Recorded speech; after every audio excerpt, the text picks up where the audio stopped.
All right, folks, here we go. Brian Blessing in Las Vegas, NFL preview for you. We're talking about the Bills at the Giants. Buffalo's a 2.5 point favorite. The consensus total on the game is 43.5. Week 2, we've talked about this in all our other videos. No one is as good or as bad as they looked in Week 1. And the Giants look flat out awful. But it's their home opener. Saquon Barkley is a guy that can take a game over all by himself. Then we'll see what's going on with Eli Manning. The bottom line is you got Shepard, the wide receivers, dinged up. He may not play. They've got an injury in the secondary as well, and the secondary was atrocious against Dallas. The bottom line is here, a fast start for Buffalo, which they did not do last week in this very same stadium. Could get the boo birds out, and they'll be calling for the rookie quarterback. But for the Giants, they've got to establish Saquon Barkley.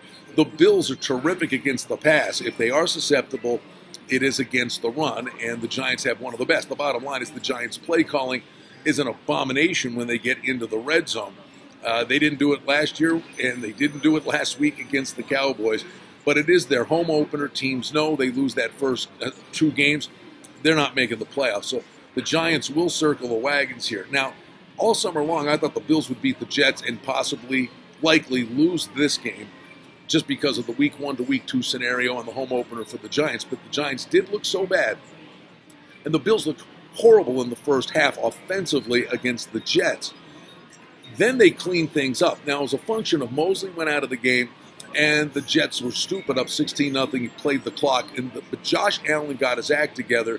The big thing for the Bills in terms of a development was the kid Singletary in the second half. It's obvious. He's got to be the starter, not Frank Gore. He's capable of big plays for Buffalo. I think the momentum that Buffalo had offensively in the second half could carry into the start of this game, and the Bills will play a much better 60-minute football game. But one thing is, everybody talks about Josh Allen and his accuracy or inaccuracy. John Brown was a weapon for him in the game, had a big game. Beasley, the safety valve, gives Buffalo a big opportunity to move the football. But they got to get the running game going. They've got to protect the football. But the thing with the Bills is nobody talks about their defense. This was the second best defense in the NFL last year. They lose Kyle Williams. They bring Ed Oliver in. And the Jets had literally one drive of note in the opener, and that was on a shortened field after a punt following a safety. I actually think the Bills can walk in here and get greedy and get both games out of the Meadowlands in terms of what the points might bring. I think you might say a little bit higher scoring game. I do think Barkley's going to get his, but I do think the Bills' offense maybe figured something out.